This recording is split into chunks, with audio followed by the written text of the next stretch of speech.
Әскерилер де саяси науқаннан қалыс қалмайды. Күні кеше гвардейск гарнизонының әскерилері Қордай аудандық арнайы жұмыс тобымен кездесті. Жиынға кімдер қатысты, нендей тақырып талқыланды, тілші тарқатсын.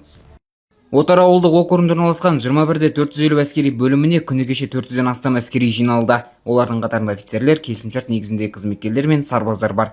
Оларға Қордай ауданынан барған арнайы жұмыс тобы жаңа конституция бойынша түсіндіру жұмыстарын жүргізген. Бұл қатарда аудандық әкімдік өкілдері, ақсақалдар кеңесі, этномәдени бірлестік пен қоғамдық кеңес мүшелері болды.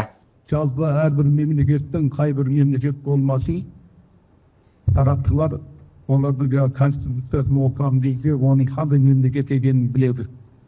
Міне біздің конституция Қазақстанның өзіндегі халқымыздың айнамыз, біздің жаңағы кім екенімізді көрсететін құжат, өткен құжат. Оның атауы болғанымыз алты заң дейтін, мінекі алты заңның осы ең негізгі біздің мемлекетіміздің басты құжаты.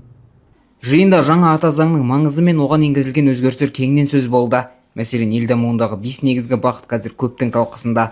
Айталық, бұл қатарда мемлекеттік құрылымның түрленуі, ел экономикасының жаңа үлгіге көшуі, энергетика мен инфрақұрылымды нығайту, толыққанды цифрлық мемлекет құру және адами капиталды дамыту бар.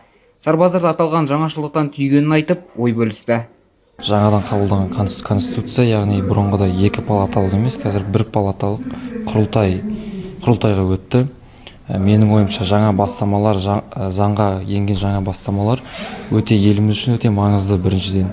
Және де осы заңның бастамаларын біздің әскери бөлімшеге келіп, әкімшіліктен келіп, ақсақалдар келіп бізге баяндады және мән мағынасын түсіндірді. Айта кетейік, тамыз айының 23-інде құрылтай сайлауы өтеді. Ал аталмыш науқан үшін мемлекеттік қазынадан 34,4 миллиард теңге бөлініп отыр.